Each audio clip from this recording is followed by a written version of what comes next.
Hello and welcome to another episode of Ain't It Scary with Sean and Carrie. I'm the titular Sean. And I'm the very titular Carrie. It's the show that takes you inside the unbelievable, the unexplainable, the macabre, and the bizarre and tries to find an answer.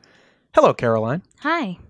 You remember a few weeks ago during that spooky Halloween season, we did an episode all about werewolves, about old werewolf legends, werewolf exorcisms, werewolf witch trials. All that fun stuff. All that fun stuff. And this week we are touching back on old classic Universal movie monsters with another segment on the real-world implications of old-world folklore. This week we're talking about New England vampires. Is that a real thing? If you ask someone in New England from the 1800s, then probably. Interesting. Let me set the scene for you, Caroline. March 17th, 1892. A group of villagers, with enthusiasm, gathered on the grounds of the Chestnut Hill Cemetery in Exeter, Rhode Island. They had picks and shovels, and they set busily to work digging up Mary Brown and her daughters, 20-year-old Mary Olive and 19-year-old Mercy Lena. I'm hoping they were already dead. Yes. All three had actually died lingering, wasting deaths. Mysterious deaths where they wasted away to nothing. And the same condition had actually been passed on to a younger brother in the family.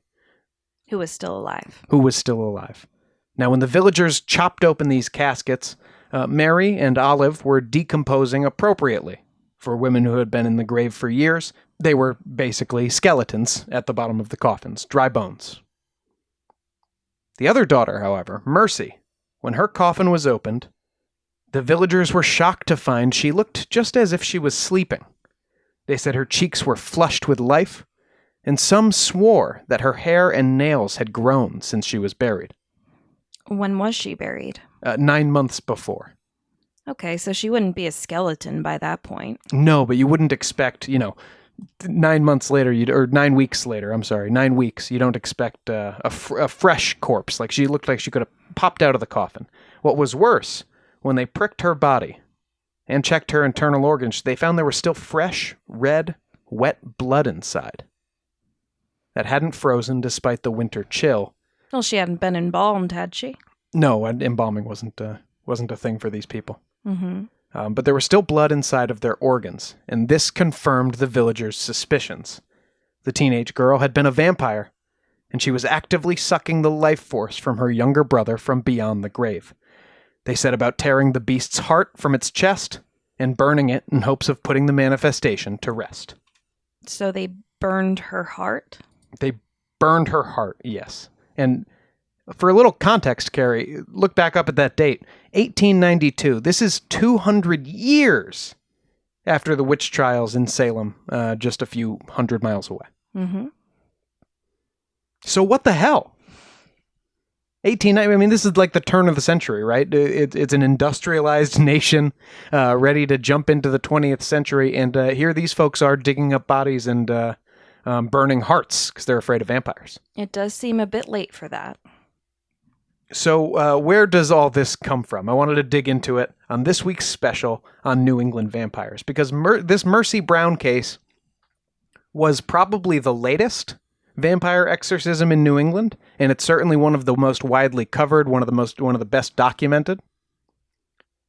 But it is actually probably the last in about 100-year tradition of New Englanders burning vampire parts. Kind of like how the Salem witch trials were really the last gasp of witch hunts in America and not the first. Yes, exactly. And I think in a similar way, I think the story's probably spread in a similar way. Like people going, can you get a load of, look at this thing going on? Mm-hmm. Because it seems so old-fashioned in 1892, Now, as we've covered, New Englanders tended to come from Puritan backgrounds, except for Rhode Islanders. Providence, Rhode Island had been founded by Roger Williams for the purposes of religious liberty. Actually, did you know this? Roger Williams was a preacher from Salem, Massachusetts. Yes, that's the statue that's in the square. That's Roger Williams. And he was kicked out of town for his temperate liberal ideas. Mm-hmm. Now, he was given until the end of winter of 1935, to get out of town. You mean 1635? He was given until the winter of 1635, yes, to get out of town, provided he didn't do any preaching. And then they were going to banish him back to England in January of 1636 because his followers just kept coming to his house. And he was like, I'm not preaching, I swear. So he was ready to get arrested and shipped back off to England when Williams gave the authorities the slip and settled in Seekonk with some of his followers. He bought some land from the natives there. And after a time, they moved out to Narragansett Indian Territory, out in what's now Rhode Island, a few months after that. Mm-hmm.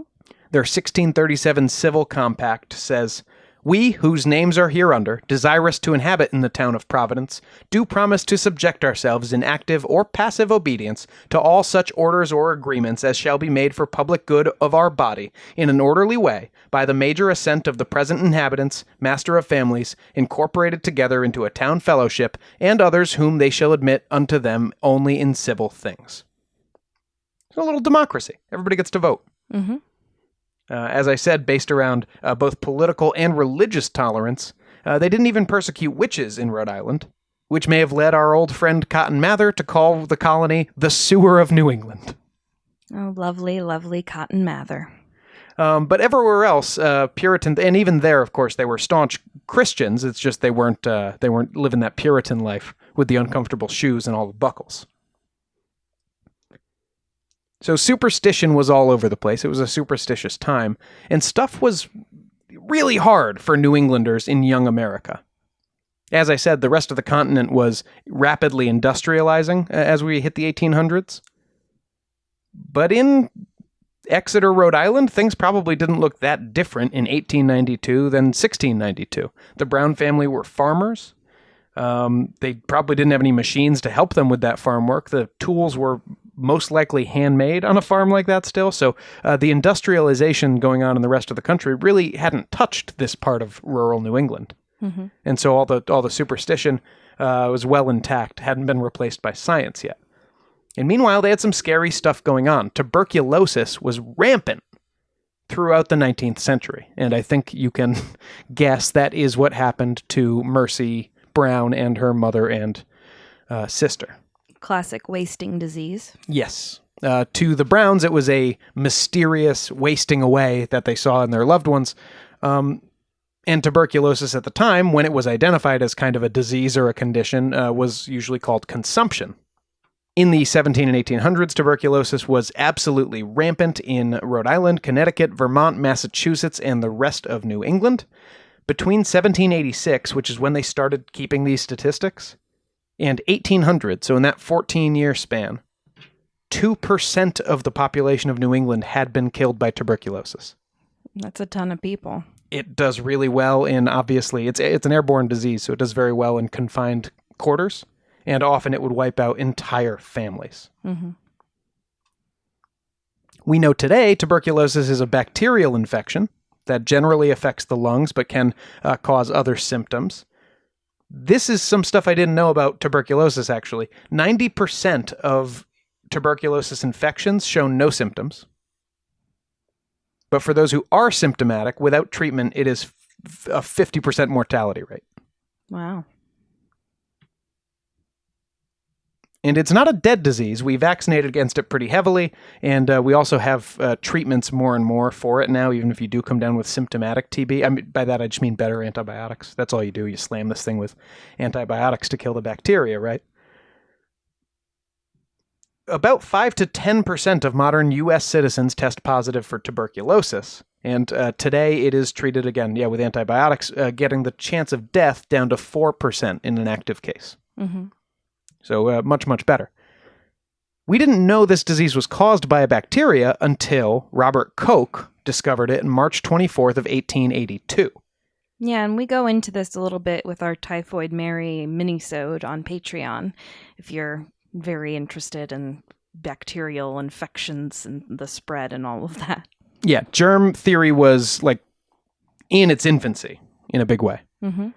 And so they didn't know, obviously they didn't have antibiotics, there was no penicillin, but they didn't even know this thing was caused by a bug. So European folk remedies for consumption included swallowing live baby frogs before breakfast, What if it was after breakfast? Well, it said before breakfast. So after breakfast, I think you just wasted your time swallowing some frogs. It was also thought that if you slept in a place where you would be breathing in the breath of cattle, That was good? that could cure your tuberculosis, yep. And people would also drink broths made from stewing the body of a dead cat or rooster. Oh. Yeah. Now, by the early to mid 1800s, people did notice that certain climates, like kind of mountain air climates, seemed to be good for people recovering from TB. And so in Colorado, throughout the 1800s, several sanitariums for tuberculosis sufferers opened up with the promise that the clean mountain air would, get you fighting fit in no time. Well, we mentioned that in haunted hotels as well. Yes, we did, because one of those sanitariums became one of our haunted hotels. Mm-hmm. Needless to say, a tuberculosis death is slow and painful. And it is a wasting disease. The patient loses weight, coughs up blood. Often the skin turns ashen and pale. And for a family in colonial or post-colonial America, it was as if watching your loved one's life force slowly being sucked away. Mm-hmm. Due to this, a folk belief developed at some point, probably back in Europe, that consumption was caused by the dead members of your family vampirically sucking away your life force. Now, was that a thing before this? I thought that the real vampire mythology kind of started with Dracula. Actually, I know a lot about vampire mythology now. There was a lot of vampire mythology in Eastern Europe going back into the Middle Ages, and most of the modern vampire myth that we know descends entirely from those beliefs. Mm-hmm. In Eastern Europe, and we covered this on the werewolf episode, right? There were witch trials for werewolves at this time. Well, it was just werewolf trials. There was a lot of, yes, because they called them werewolves, but the local authorities were like, oh, you mean witches? We're with the church? Yeah, witches.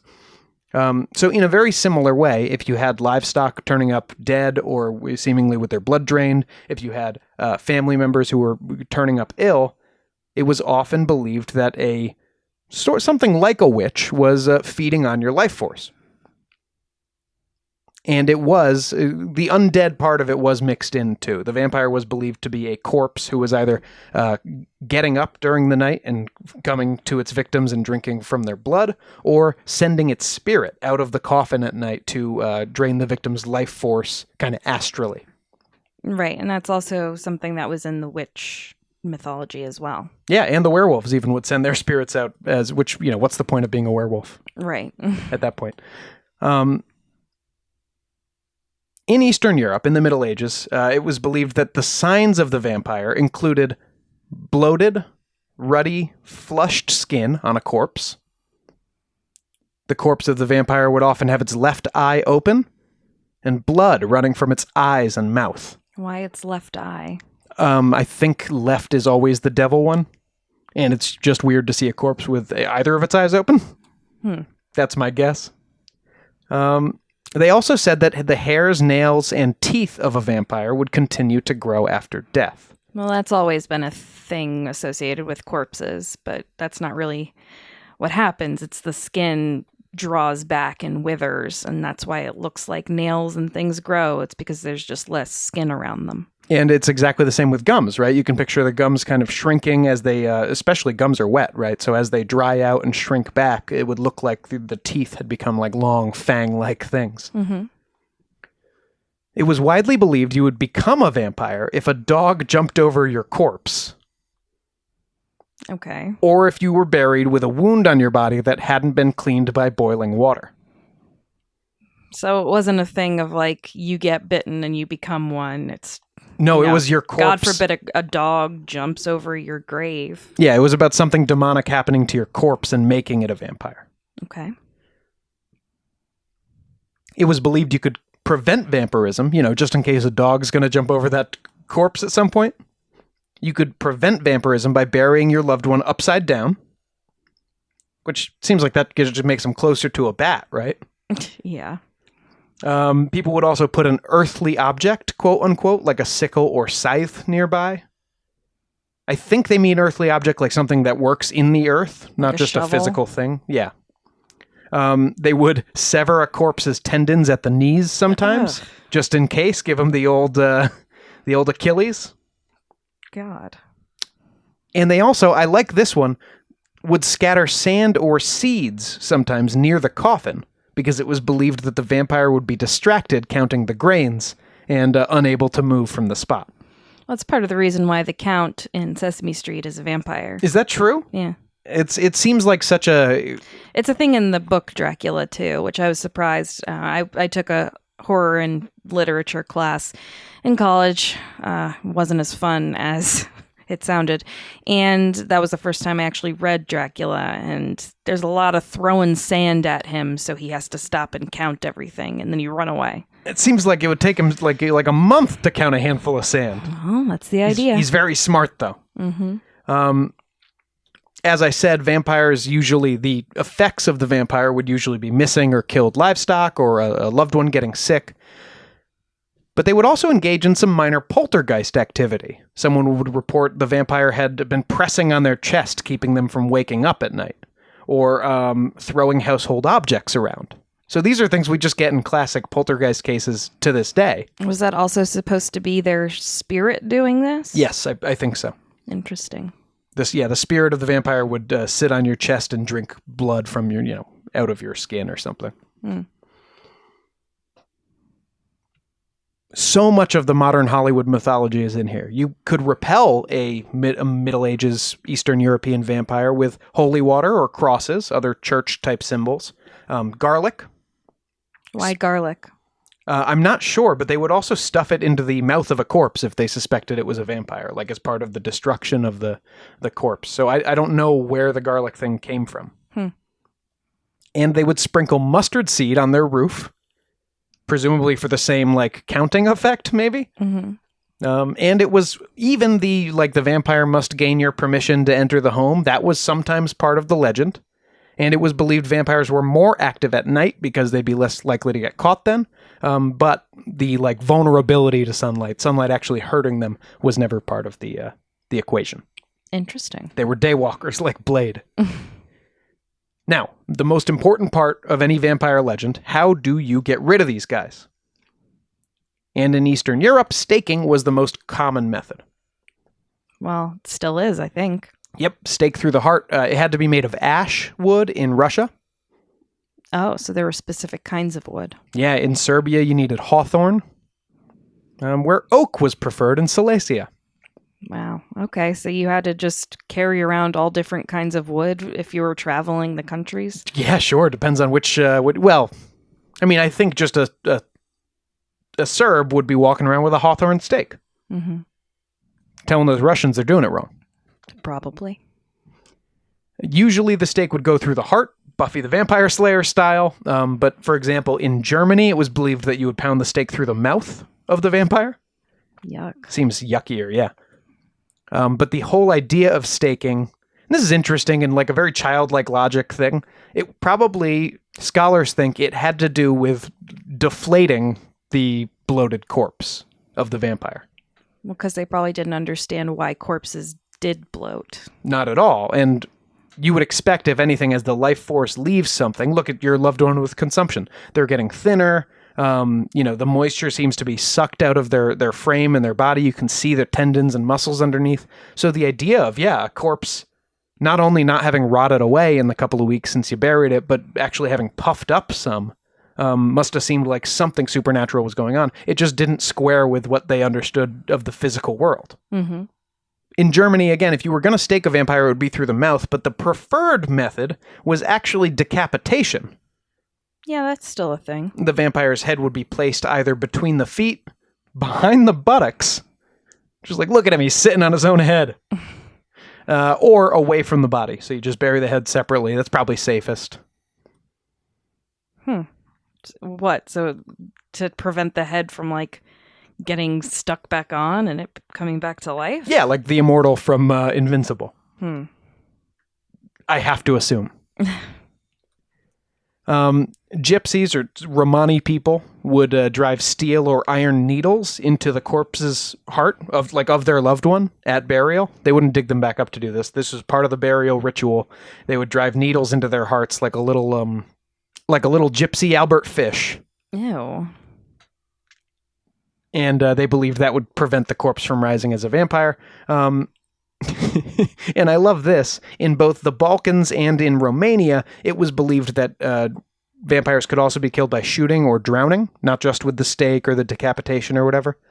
So you do just normal bullets. And so sometimes, as part of the burial, they would just shoot a coffin, just in case, throw a bullet in there real quick. And then if it is a vampire, you're not coming back. Might as well.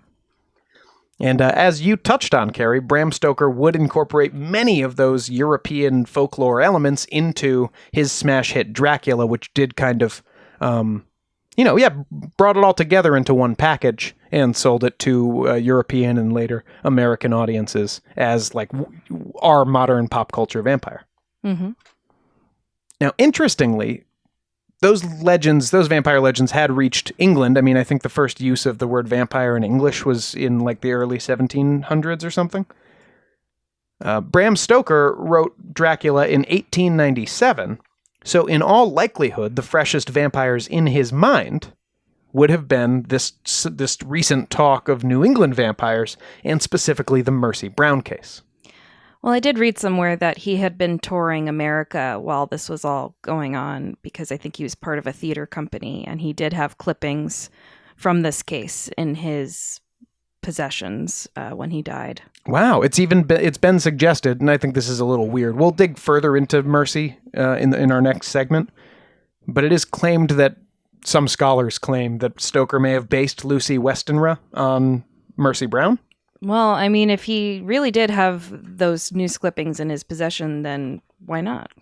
In any case, as I said, the vampire panic in New England started a long time before Mercy Brown, and that is why we're going to get started in Connecticut, of all places, in 1784, as we embark on our tour of vampire exorcisms throughout New England after the break. Ooh.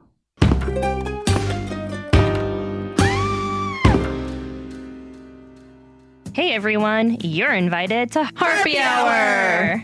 I'm Tracy. I'm Liz. I'm Steph. We are the Harpies, and Harpy Hour is our new podcast featuring ridiculous stories in history, science, and entertainment. Were you ever suspicious that pigeons were secretly spying on you? How do you know who to eat first if you survive a shipwreck? Do problematic musicals send you into an uncontrollable rage? If so, then Harpy Hour might be your new favorite podcast. That's HARPY for Harpy, and new episodes air every Tuesday wherever you listen to podcasts. You can also find us on all social media at Harpy Hour Pod.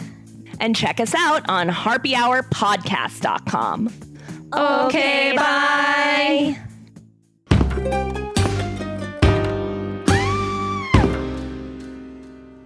Welcome back. When last we left you, I think I had given us a pretty good primer on the tuberculosis situation in New England throughout the 1800s and the accumulation of vampire folklore that was kind of the background for this local myth about what consumption or tuberculosis actually was. Mm-hmm. And here I think we're going to see how widespread this belief seems to have been throughout New England. This isn't like a one-off activity, you know what I mean? No, I've heard it referred to as the New England Vampire Panic. Yes. And it's not, panic almost brings to mind things like Salem, you know what I mean?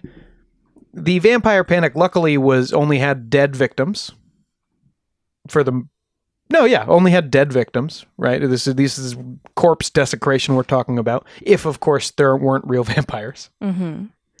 Whereas, something like Salem happened in such a concentrated time and was actual murders. Right. This does seem like a much more dire situation. But this is often seen as kind of more of a morbid historical curiosity. Sure. And I'm happy to explore it as that.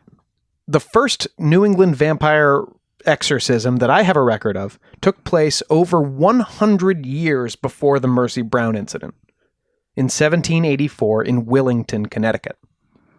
I always say we always get skipped over for everything else, but we have plenty of weirdness here. We just don't talk about it very much. Yeah, we had witch hangings and... We always got to the weird stuff first. I yes, feel. Whereas Massachusetts and Rhode Island would close it out proudly at the end.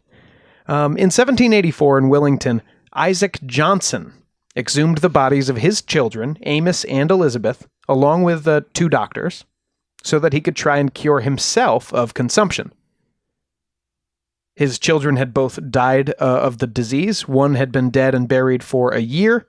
One had been dead and buried for a year and 11 months. Why did he think digging them up would solve his tuberculosis? Well, one of these doctors was from Europe. We have this account only from one eyewitness, not from Isaac Johnson himself, but that eyewitness called this a quack doctor from Europe who had come and come to this guy kids had died of consumption. The guy was suffering from consumption, and the doctor said, "Oh yes, we have an old folk remedy in Europe that will help you with this. Dig up the corpses of your kids. That won't be traumatic." Johnson was told to exhume the corpses of his sons and look for roots or shoots growing through the bodies. If there was such vegetation, he was supposed to remove all plant matter and burn it, along with all of the boy's internal organs. Yeah. It should be noted that the eyewitness who did give us this account shared it with the local paper or whatever, so that other community members, quote, wouldn't be fooled by this charlatan. Mm-hmm. So even back then, people were cocking an eyebrow, even in this kind of superstitious New England time. It's also just another example of someone taking advantage of someone else's desperation, especially when it comes to health. Yes. Though I don't know what the doctor was getting out of it. Presumably he was getting paid. Yes, I do think the doctor probably charged for his services. I mean, he dug through the cemetery when looking for those roots and shoots. Sure. But that part of the legend is interesting. You don't see that in the Mercy Brown one, the idea that there's a vine growing through, a demonic vine growing into your loved ones, and that's where the, I don't know, vampirism comes from? Yeah.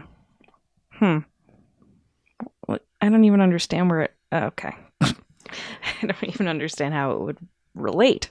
Our next account comes from almost a decade later in... Wait. Did he get cured of the tuberculosis? No idea. We don't have an account of the end of that story. And some of these stories are that way. There's some there was a report printed in a paper of a guy exhuming his family, and the paper didn't have the result. Hope that went well. Right. And the paper doesn't know whether the guy lived, right? Well, I mean, I'm sure the paper did then, but they didn't report about it. Right. So we don't know.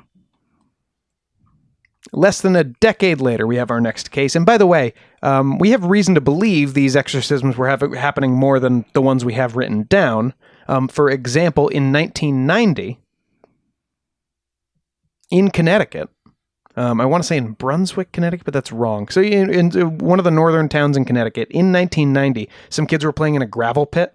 And as you do. They were sliding down a privately owned gravel pit, as you do if you're living in the north part of Connecticut. Mm-hmm. And the boys are skidding down some rocks. Ooh, here we go. And they kicked a few skulls loose. And they were like, ooh, ah! Just typical Connecticut days in the gravel pit. And then, so an archaeology team was eventually called in, and this archaeology team determined that this had been a vampire exorcism because when they tracked down the rest of the bodies, the skulls and femurs had been placed in skull and crossbones positions, and there was evidence that the bodies had been dug up after they'd been buried. So the archaeologist's assumption was this had been a vampire exorcism, and it could have happened any time between 1750 and 1850 or something. They just didn't assume it was pirates or something? No, they didn't. Or, yeah, Tom Sawyer and Huck Finn playing pirate games. They lived in Mississippi. They assumed that it was the family had dug up the corpses of the already killed by presumably consumption children, but finding them skeletons and no internal organs to burn, I think just to be safe, they did the little skull and crossbones, thinking that would ward off the evil. Sure. I don't know. People get desperate. Yeah, obviously. And there's people, even, it wasn't just, okay, this only happened in New England because, again, it was a lot of farming communities. It was a lot of less educated folks, right? Not city people who had other people around to tell them that their thoughts were dumb, you know? Mm-hmm.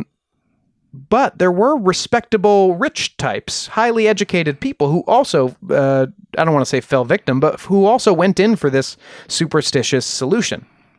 And in 1793 in Dummerston, Vermont, Lieutenant Leonard Spalding, who was a hero of the French and Indian War, and I believe the Revolution too, and was one of the first elected representatives in the Vermont legislature. Like, he was a big deal. Mm-hmm. He and 3 of his children all died of consumption between 1782 and 88.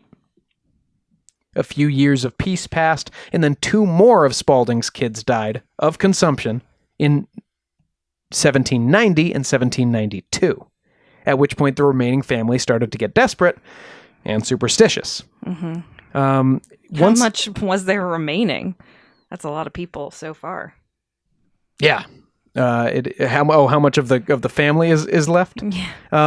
At the time, we know that there was a daughter of Lieutenant Spalding who was ill with consumption. So there was at least one more child. Mm-hmm. Remember, families at this time would have 13, 14 kids. True. But most of them wouldn't make it past childhood or very young, right. Babies.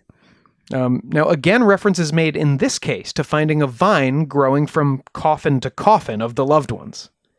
And they said they found a vine that grew straight from one of the coffins all the way to the last one.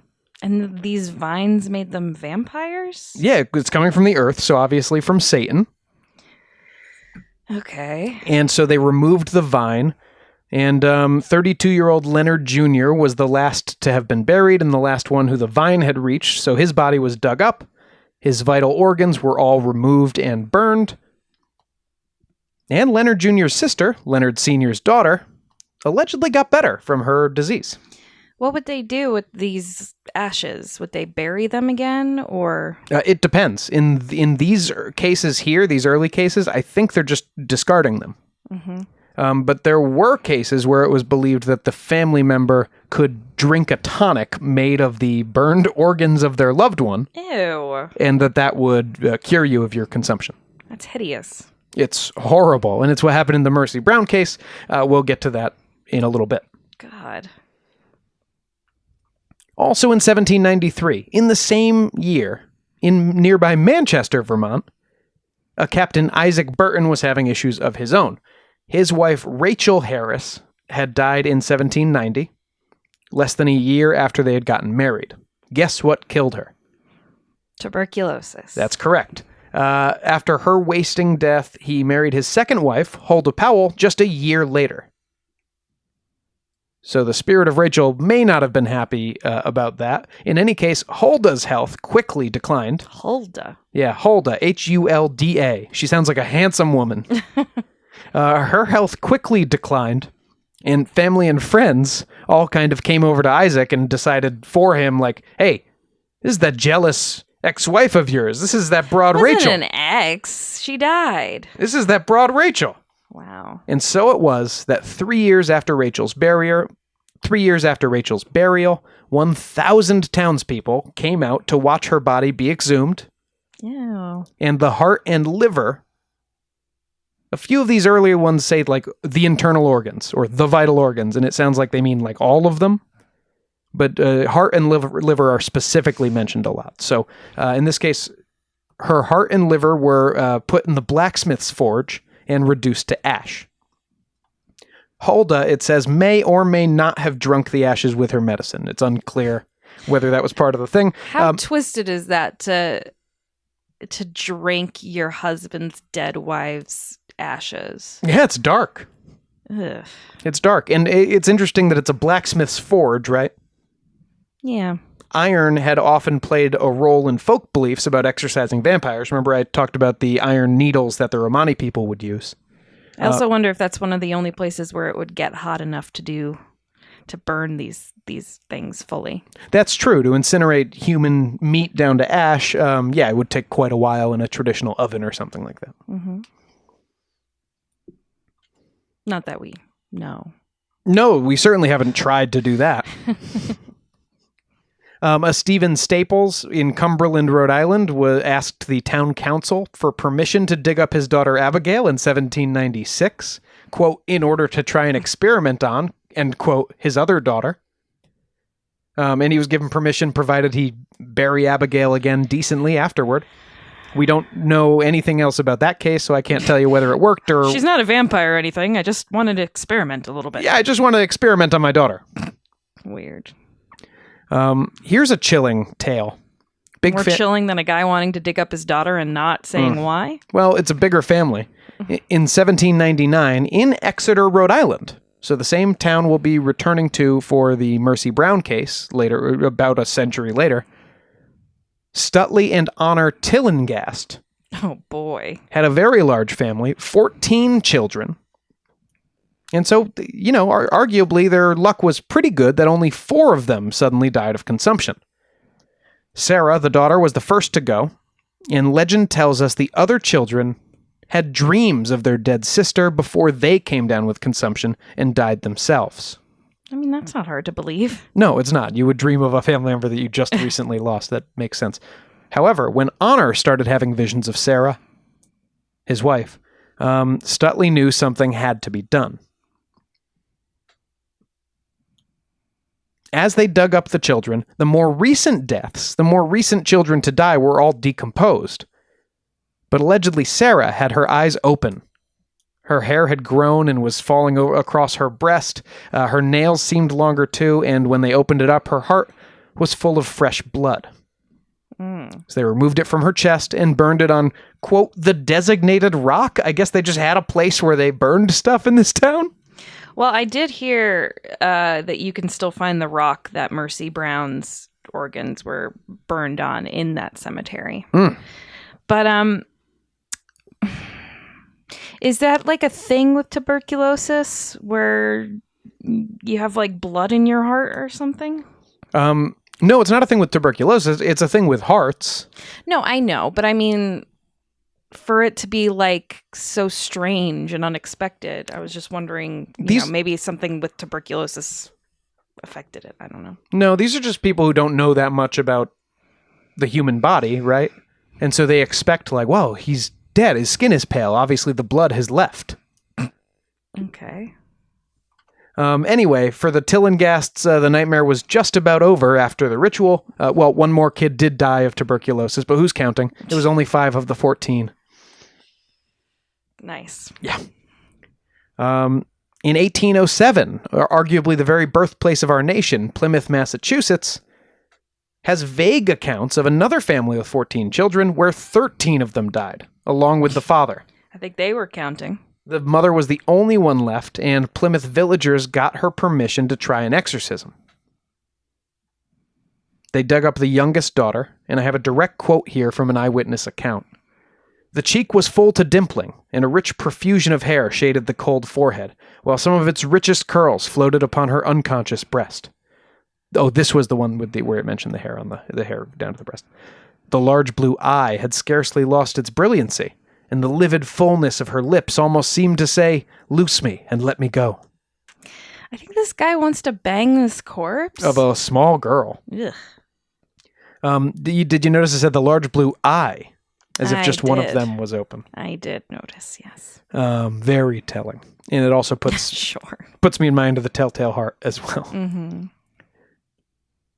That last child died 2 weeks after the exorcism. The mother, left all alone, lingered for about a year before she, too, succumbed to consumption.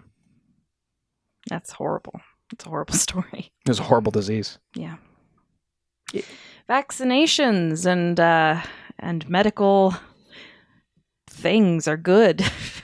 Yeah, it turns out it's almost like the moral of this story is that people should listen to their doctors. But not quack doctors from Europe. No, actual medical doctors. I'll get to the advice of doctors eventually. Remember that at this point in history, they still don't know what causes this. Can you imagine how terrifying, by the way? Like, germ theory is not a thing yet.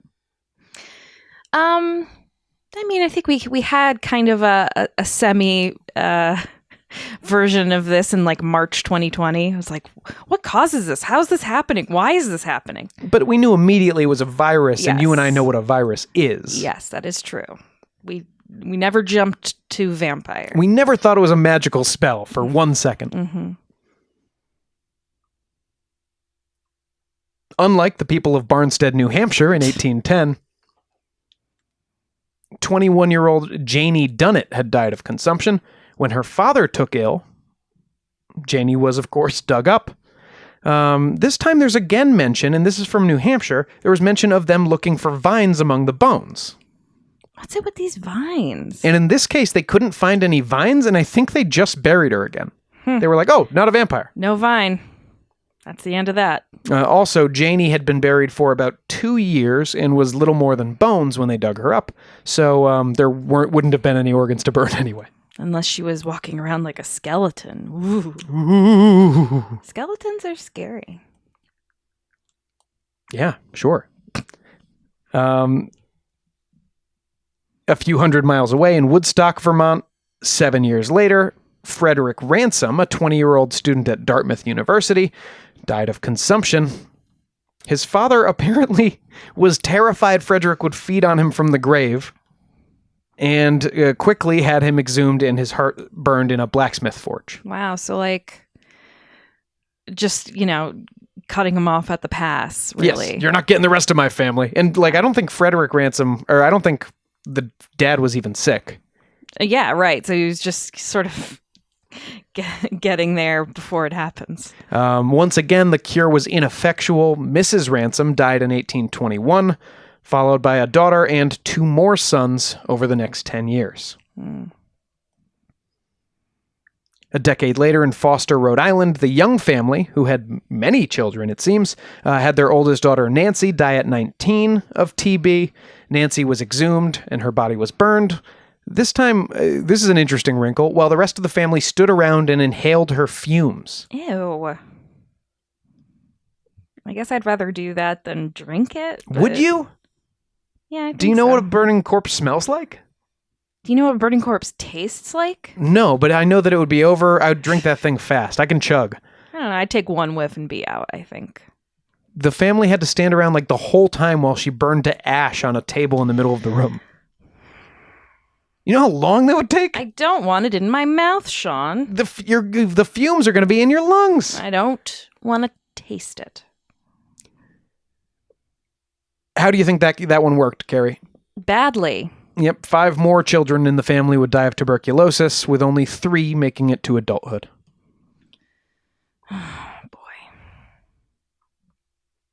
Now you start to see him space out a little bit more as you get deeper into the 1800s. Again, these sanitariums in like Colorado were starting to open up. People were starting to understand a little bit more about what could actually help them with this illness, even if they didn't know what was causing it yet.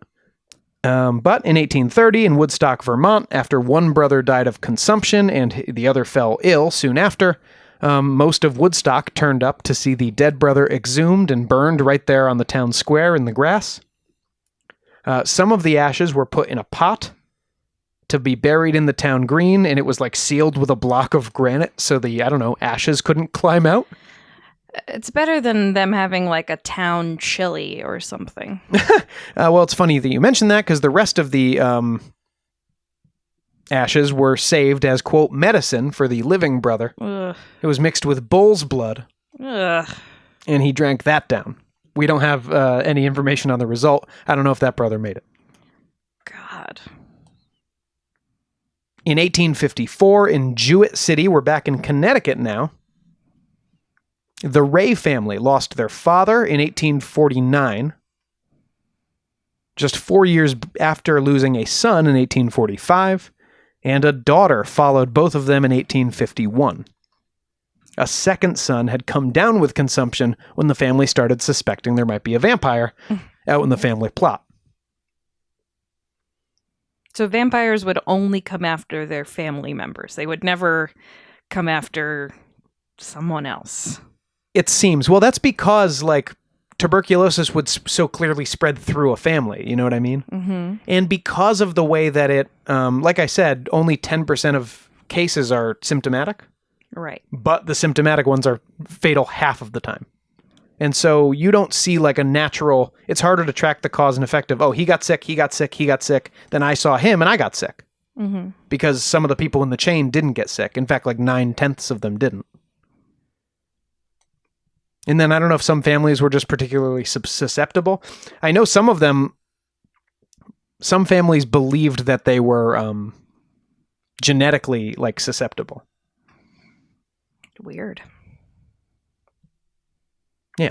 Anyway, maybe they were just all on top of each other and getting each other sick. They were passing it back and forth, right? And the infection just lives in the house for years. Yeah, and digging up tuberculosis corpses and breathing them in or drinking them probably isn't great. Yeah, I don't think any TB is alive in the ashes of a heart, but yeah, it probably didn't help. No. Anyhow, the two men and the daughter were dug up, and both the elder and younger Ray boys were dust and bones at this point. But the daughter, quote, had fresh red blood in her heart. Now, she was burned coffin and all. They didn't go to the whole work of taking the organs out. They just burned the whole thing. Might as well. The ill son, Henry Ray, died that year, probably of tuberculosis. 3 of his children and his wife all suffered the same fate. Yeesh. Now, sometime in the 1870s in West Stafford, back in Connecticut again, 5 sisters died of tuberculosis, and the villagers are recorded to have exhumed them and burned their vitals in order to save their younger sister. How'd that go? That sister, I don't believe, died of tuberculosis. Well, that's good. That's great, right? And in 1874, in South Kingstown, Exeter, Rhode Island, bordering the Exeter, Rhode Island that we have seen before and will return to again, Rush Ellen Rose, the daughter of William Rose, had died of tuberculosis at age 15. Rush? Yeah. Now, William had Rush exhumed and her heart cut out and burned just to be safe. No one in the family was ill. Why didn't they just cut her heart out to begin with then? I don't know. That's the amazing thing, because it does say he had her exhumed, but it also explicitly says it was like he was thinking about it for a few few days, and he was like, no. Well, she's probably a vampire. I should probably do, well, just in case. It's like you left the oven on, and he as long as he could, he ignored it, and then he was like, I have to deal with this. Mm-hmm. Interestingly, William Rose's wife was Mary Tillinghast, and she was the great-granddaughter of Stutley and Honor Tillinghast, who had done the vampire exorcism in Exeter in 1799, 75 years earlier. What the hell? Remember that family came out of it with eight kids left? Yeah. She is the granddaughter of one of those kids. That's crazy. And so this is family lore that she has where she's like, oh, if somebody dies of consumption, you got to burn that heart. Yeah. Wow. Why is it so prevalent in the area of Exeter, Rhode Island? Well, in this case, it's because of this family. The Tillinghast had 14 kids. Yeah. You know, or half of that or something after the affair. But yeah. Wow.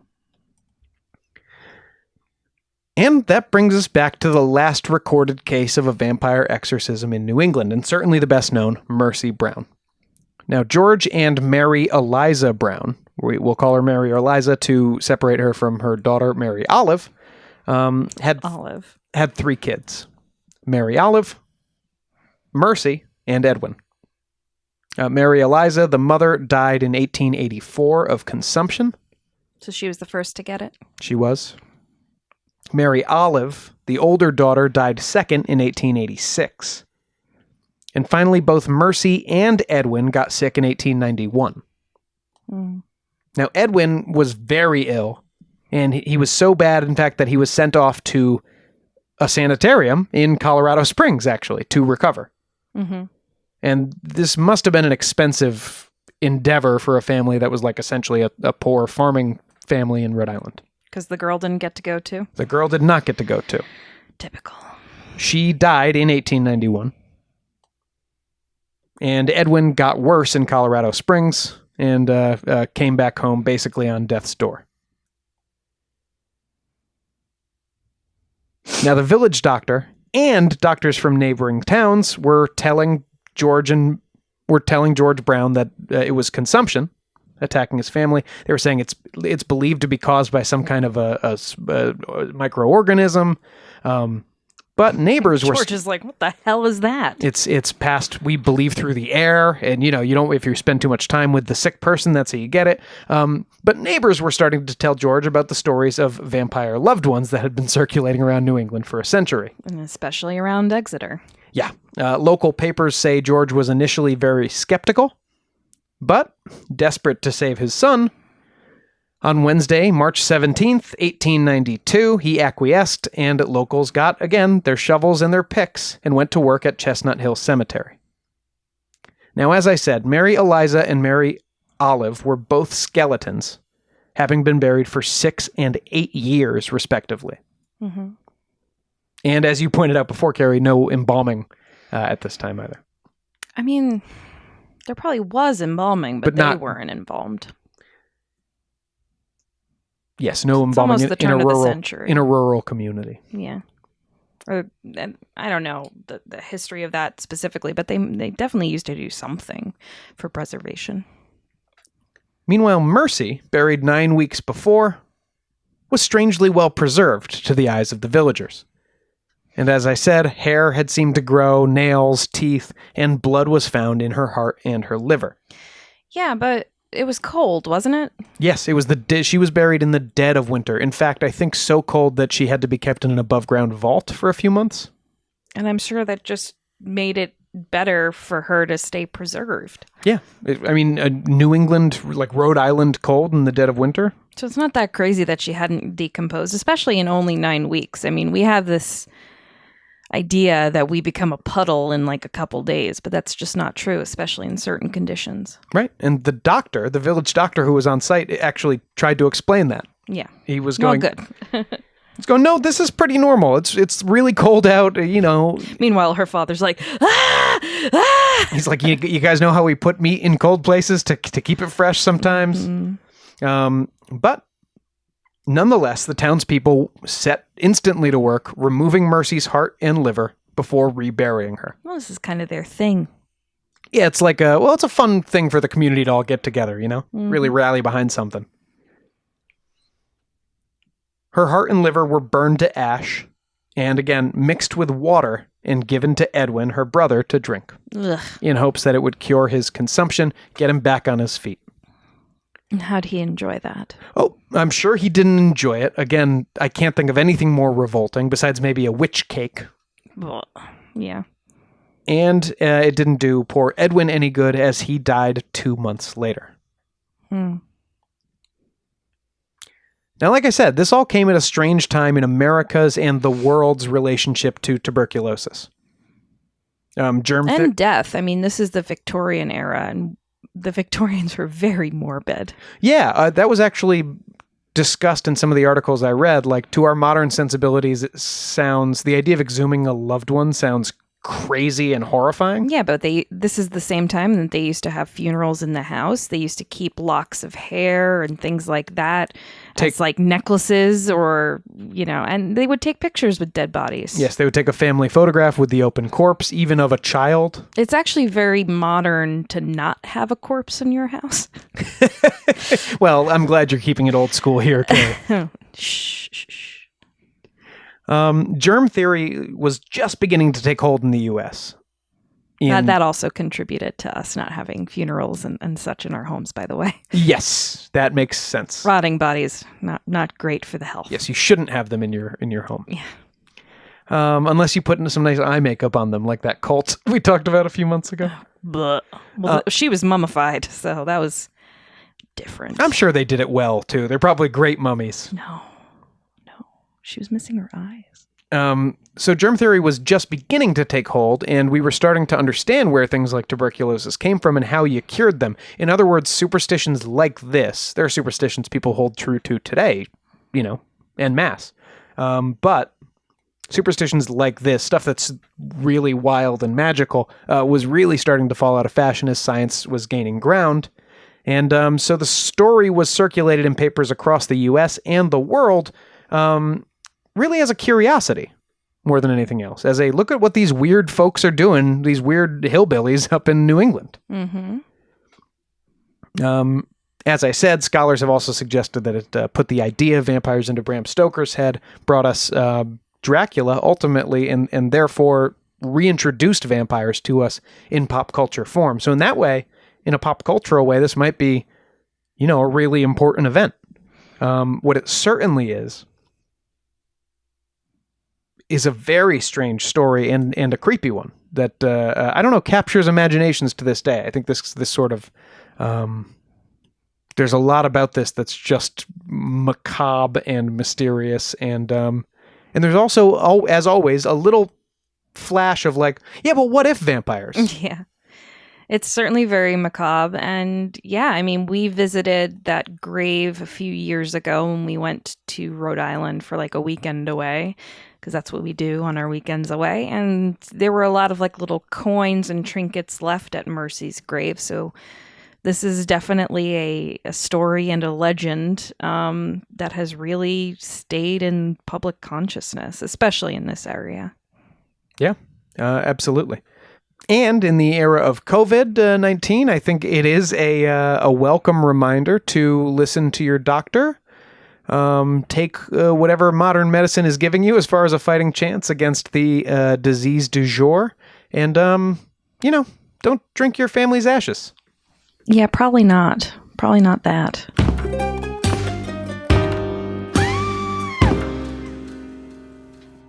Let's take a trip to the Bizarre Bazaar.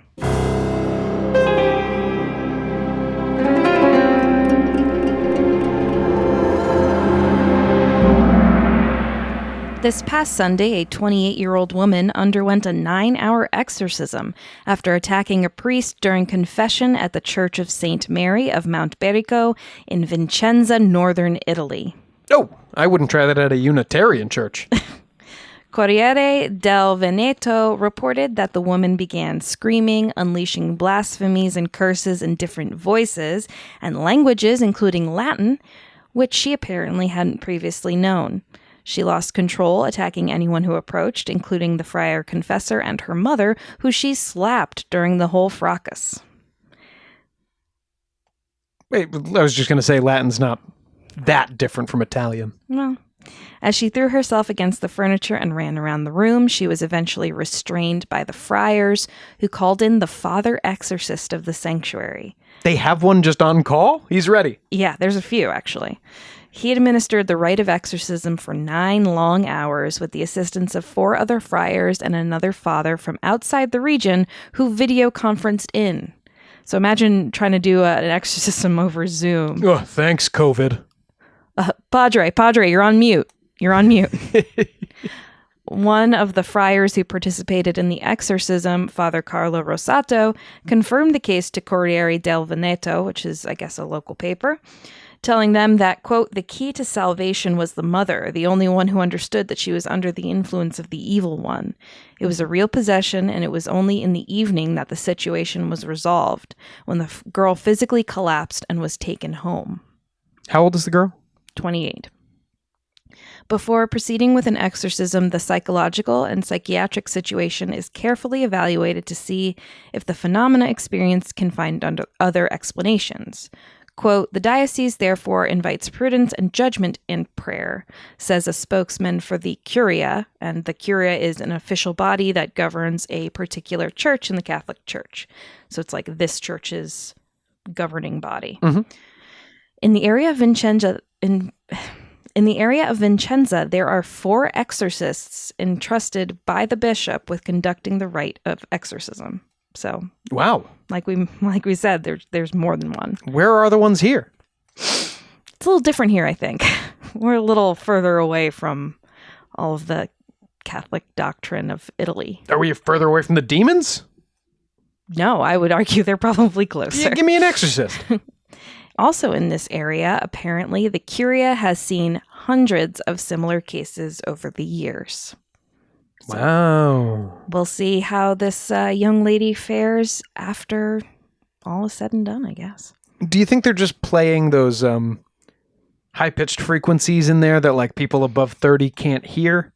And it just makes the young people go crazy and they go, great, another exorcism. Maybe. I mean, hundreds is a lot for one area. Dog whistle. Ow, ow.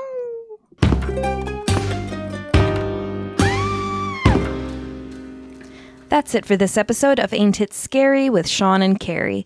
Like us on Facebook and follow us on Twitter and Instagram at Ain't It Scary, and check out our website at ain'titscary.com. You can support the show by supporting our sponsors and becoming a patron at www.patreon.com/ain'titscary.